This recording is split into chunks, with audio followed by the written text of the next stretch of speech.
Nah, pemirsa, ternyata obrolan sore ini serius nih gitu kan. Karena memang temanya ini banyak yang masih belum paham mengenai talak ini gitu kan.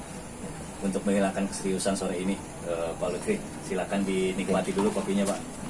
Oke, pemirsa ya, kita nikmati dulu kopi sore ini. Nanti setelah kita ngopi, kita lanjut lagi ya.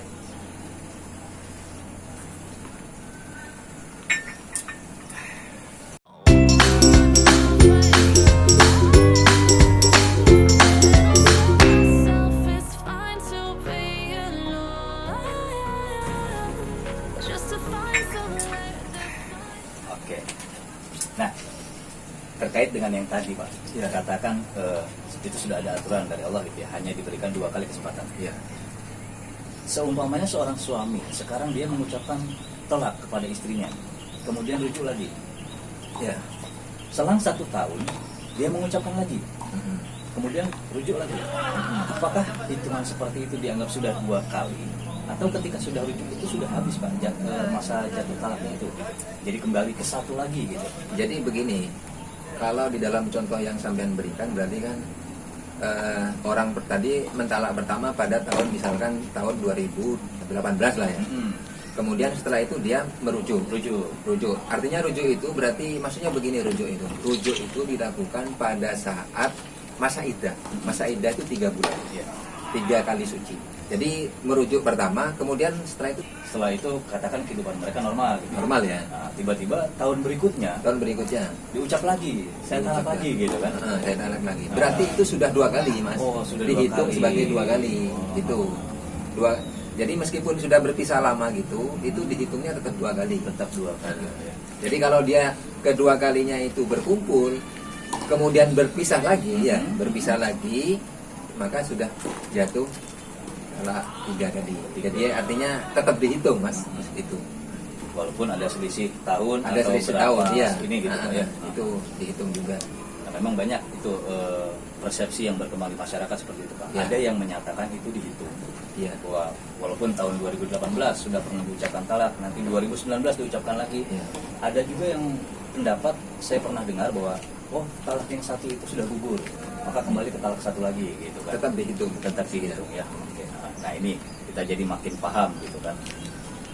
Kemudian Pak, untuk di Pengadilan Agama Kota Banjar sendiri Pak, tentang putusannya itu Pak, apa sih Pak yang menjadikan sebab bahwa seorang suami itu harus dibebankan nafkah selama masa iddah dan memberikan mut'ah gitu Pak? Ya. Jadi begini, mengenai persyaratan tentang pembebanan nafkah itu memang adalah suatu kewajiban daripada agama. Jadi memang dasarnya ada dari Al-Quran dan dari hadis juga ada, dan juga dibahas oleh kitab-kitab ulama begitu.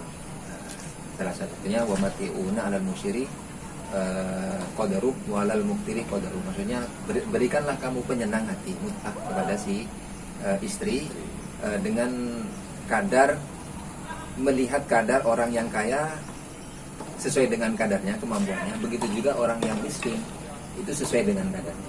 Jadi para hakim di dalam menetapkan suatu kadar nafkah, iddah dan mut'ah itu melihat dengan kemampuan daripada si suami. Begitu juga bisa melihat selain kemampuan kepada suami, misalkan suaminya itu adalah orang kaya, kemudian si hakim juga melihat kepada keadaan si istri, bagaimana keadaan istrinya itu, bagaimana keadaan sosial di istri itu, mungkin dia dari kalangan apa kan gitu. Itu melihat seperti itu juga. Tapi yang pasti itu melihat dari kemampuan dan kesanggupan daripada suami. Nanti kita khawatir bahwasanya kalau tidak seperti itu, putusan itu akan hampa. Ya, putusan itu akan hampa. Meskipun secara agama bahwasanya orang yang wajib menafkahi istrinya itu, kalau dia tidak mampu, itu akan dianggap sebagai hutang secara syariat. Misalkan begini, orang laki-laki itu sebenarnya dia kewajiban menafkahinya. Kemudian pada suatu saat karena masa pandemi, kemampuannya berkurang, artinya dia sudah tidak bisa menafkahi lagi. Maka secara syariat itu sebenarnya dibenarkan bahwa si istri itu menyumbangkan atau mengikhlaskan lebih baik ya, Tapi kalau si istri atau keluarganya si istri atau orang lain itu menghutangkan kepada suami, maka penafkahan atau biaya hidup keluarga selama suami itu tidak menafkahi tetap menjadi hutang daripada si suami. Begitu. Jadi apakah dalam setiap putusan pengadilan agama itu pasti akan iya. dibebankan itu? Ya? Nah, itu nafkah iddah jelas akan dibebankan kepada seorang suami apabila ini seorang istri itu dia tidak nusus. Nusus itu maksudnya begini, nusus itu dia itu tidak menjalankan kewajibannya sebagai seorang istri.